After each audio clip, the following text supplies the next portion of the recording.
はい、今日ラッキーな星座は、はい、ヤギ座のあなたです。あなたへのラッキーメッセージ。はい、クリスタルの男性のカードですね。発明家というカードです。はい。今日ね、何かね、あなたがずっと関心があったものっていうか、興味があったもの、始めるのにグッドなタイミングかなという感じです。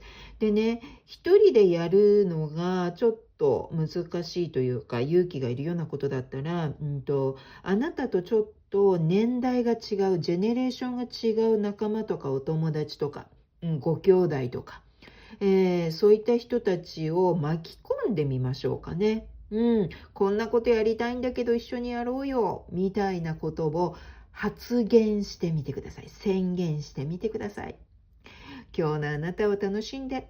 マハロー。